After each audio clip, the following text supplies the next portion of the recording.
Baik, terima kasih pemirsa, Anda masih bersama kami Damai Nusaku. Dalam segmentasi yang berikut ini, Syekh Muhammad Jabir akan menjelaskan bagaimanakah karakter Rasulullah yang mulia mampu merombak segala bentuk kejahilian sifat manusia pada saat itu dengan akhlak yang mulia. Beliau adalah uswatun hasanah. Silakan, Syekh.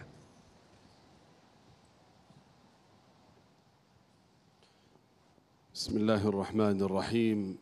Assalamualaikum warahmatullahi wabarakatuh. Alhamdulillahi rabbil alamin. Alhamdulillahi hamdan kathiran tayyiban mubarakan fih. Allahumma lakal hamdu hatta tarda, wa lakal hamdu idha radit, wa lakal hamdu ba'da ar-ridha. يا ربنا لك الحمد كما ينبغي لجلال وجهك وعظيم سلطانك.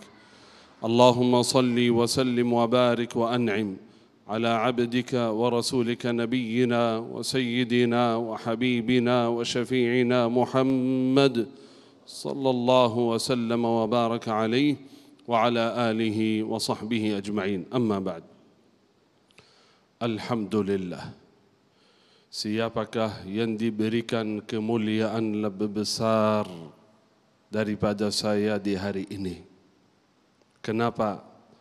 Karena anugerah Allah kepada saya berada di tengah-tengah para habaib, para zuriyatul Rasul, keturunan Nabi Muhammad sallallahu alaihi wasallam.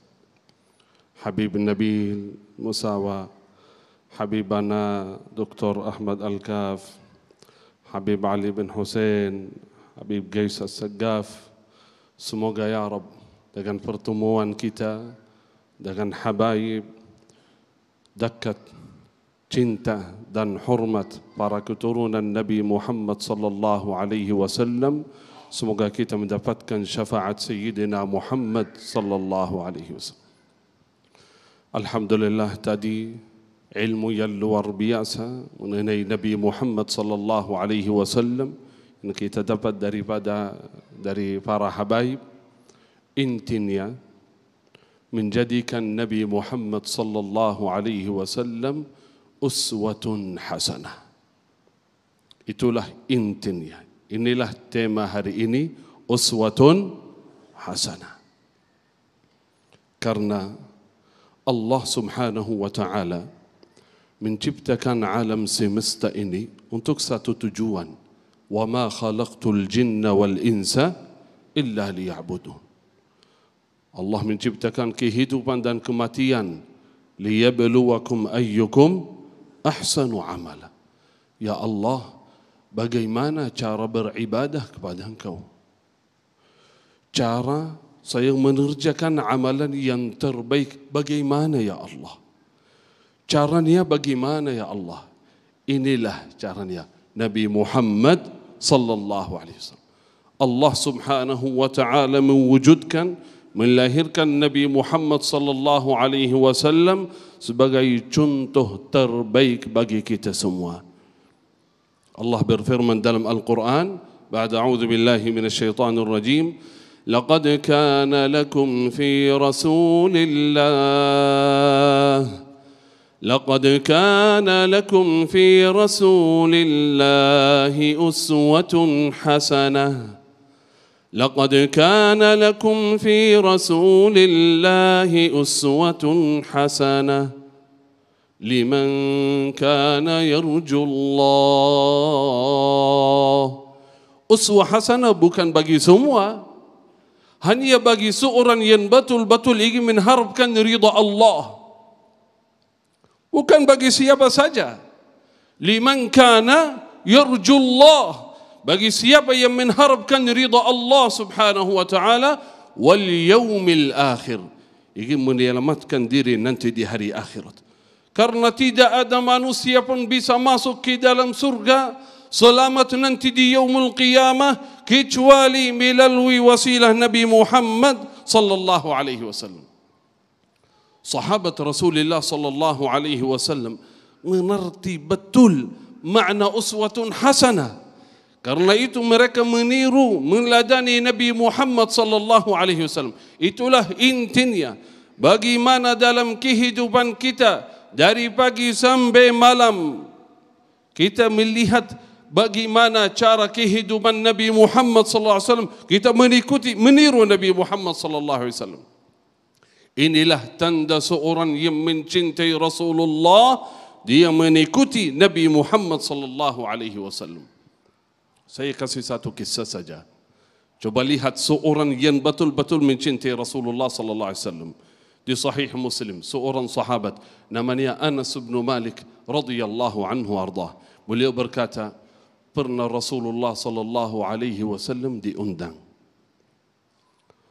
Saya menemani Rasulullah sallallahu alaihi wasallam. Sampai masuk ke rumah fulan, dia mempersiapkan makanan, khubzun wa syair, ada roti dicampur sama gandum, ma'a maraqun fihi dubba. Di situ ada dubba, al-qara'. Itu semacam labu merah.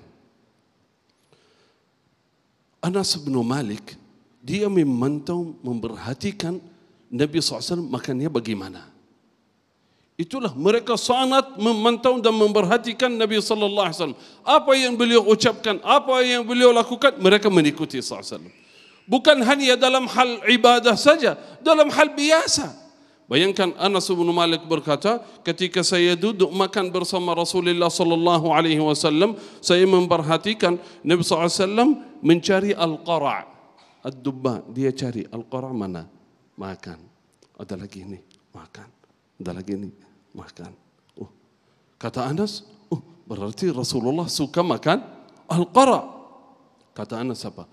Wallahi ma ziltu uhibbuha mundu an ra'aitu Rasulullah yuhibbuha. Sejak saya melihat Nabi sallallahu alaihi wasallam suka makan al-qara' itu, ad-dubba, saya sangat suka makan al-qara'. Bayangkan. Kalau tidak suka al-qara' enggak apa-apa. Kalau tidak suka makan apa yang suka Rasulullah tidak masalah, bukan hal ibadah. Tetapi kalau cari al-qara' itu, masak al-qara' dan makan karena Rasulullah suka, itu menjadi ibadah, bukti kecintaan kita terhadap Rasulullah sallallahu alaihi wasallam. Berarti sahabat Rasulullah bukan hanya memantau Rasulullah dalam hal ibadah, salat dan lainnya, tetapi dalam kebiasaan beliau, apa yang beliau suka, apa yang beliau kerjakan, mereka suka dan mengerjakan. Itulah makna uswatun hasanah. Karena mereka yakin bahawa Nabi Muhammad sallallahu alaihi wasallam bukan manusia biasa, tetapi manusia yang luar biasa. Karena itu saudara, di hari yang mulia ini bersama para habaib, saya ingin memberikan sebuah hadiah yang luar biasa.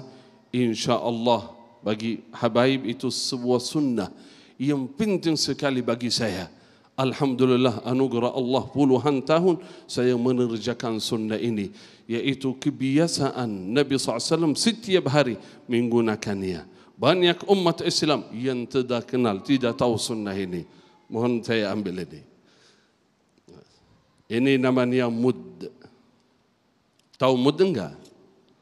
Ini muddun nabawi. Mud ini alat takar yang biasa Nabi sallallahu alaihi wasallam menggunakannya. Dalam hadis sahih, Nabi sallallahu alaihi wasallam yatawaddau bil muddi, berwudu menggunakan mud. Ini alatnya. Ini bukan ukuran yang sembarangan. Ulama menjaga ini. Kenapa? Dari zaman Rasulullah sampai zaman ini, karena Nabi sallallahu alaihi wasallam setiap hari menggunakannya dalam wudu, dalam mandi, apalagi membayar zakat fitrah. Itulah makna cinta saudara. Cinta Rasulullah bukan hanya ngomong. Mengikuti Nabi SAW bukan hanya ngomong saja, tetapi praktik. Mencari apa yang beliau suka, apa yang beliau kerjakan, amalkan. Kalau dengar sunnah, apapun sunnahnya, amalkan walaupun seumur hidup sekali. Semoga menjadi sebab mendapatkan syafaat Sayyidina Muhammad sallallahu alaihi wasallam. Insyaallah nanti akhir acara, karena waktu singkat, saya izin berikan hadiah kepada. Nanti ada satu lagi saya kasih kepada pimpinan Al-Azhar insyaallah. Masyaallah. Dan bagi jemaah saya mau kasih satu hadiah, Ustaz. Satu saja untuk siapa yang pernah mengerjakan sunnah yang belum pernah ada yang mengerjakannya. Ada enggak? Nanti insyaAllah setelah selesai, kalau ada yang sebutkan sunnah kita tanya, kira-kira ada yang pernah kerjakan kah? Kalau tidak ada, saya kasih sunnah. Usahakan sunnah yang pernah dengar, amalkan. Itulah bukti cinta kepada Nabi Muhammad SAW. Semoga kita semua mendapatkan syafaat Sayyidina Muhammad sallallahu alaihi wasallam. Amin ya rabbal alamin. Baik, terima kasih. Kita akan kembali lagi dengan segmentasi doa dan insya Allah nanti dalam doa kita aminkan bersama, mudah-mudahan kita termasuk orang yang dimudahkan untuk melantunkan salawat karena itulah kunci kita mendapatkan syafaat dari Rasulullah sallallahu alaihi wasallam.